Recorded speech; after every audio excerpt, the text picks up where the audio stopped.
అంటే అన్న అంటాడు హరీష్ రావు రేవంత్ రెడ్డి అధికారిక కార్యక్రమాలలో తిడతాడు ఎందుకని. ఆయన ఇవాళ మాట్లాడుతుంటే చంద్రశేఖరరావు గారంట తెలంగాణ జాతిపిత అంట. మిత్రులారా, ఇట్లా మాట్లాడితే ఇంకా నేను ఏదో ఒకటి అనకపోతే ఎట్లయితుంది మీరు చెప్పురు. జాతిపిత గురించి మీకు తెలుసు కదా. ఆ జాతిపితకు మందు వాసన పడుతుందా? గుజరాతుల్నే బంధు పెట్టించింది, అవునా? ఆ జాతిపిత గాంధీ ఆశ్రమాలలో ఉన్నాడు, నిరాడంబరంగా ఉన్నాడు.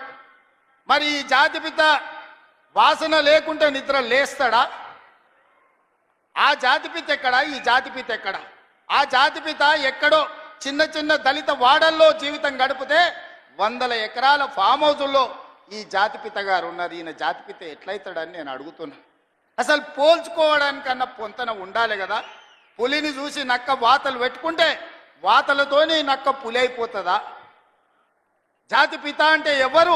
కొండ లక్ష్మణ్ బాబూజీ జాతిపిత. జాతిపిత అంటే ఎవరు? ప్రొఫెసర్ జయశంకర్ జాతిపిత. ఏ పదవి లేకుండా సర్వం త్యాగం చేసి ఈ దేశం కోసము, స్వతంత్రం కోసము, తెలంగాణ రాష్ట్రం కోసం సర్వం దారబోసిన కొండ లక్ష్మణ్ బాపూజీనో ప్రొఫెసర్ జయశంకర్ తెలంగాణకు జాతిపిత అవుతాడు తప్పితే నోరు తెరిస్తే అబద్ధాలు చెప్పేటోడు, తెలంగాణ రాష్ట్రాన్ని దోసుకున్నాడు, 100 ఎకరాల ఫామ్ హౌజులు కట్టుకున్నాడు, 1,00,000 కోట్ల రూపాయలు సంపాదించుకున్నాడు, టీవీలు పేపర్లు పెట్టుకొని అబద్ధాలను విషప్రచారం చేసేటోడు తెలంగాణ జాతిపిత ఎట్లయితాడని తాటి చెట్టులాగా పెరిగినాయని నేను అడుగుతున్నా. ఇవాళ నేను ఇక్కడున్న యువకుల్ని కూడా అడుగుతున్నా, ఎవడయా జాతిపిత తెలంగాణకు? తాగుబోతాడు జాతిపిత అవుతాడా?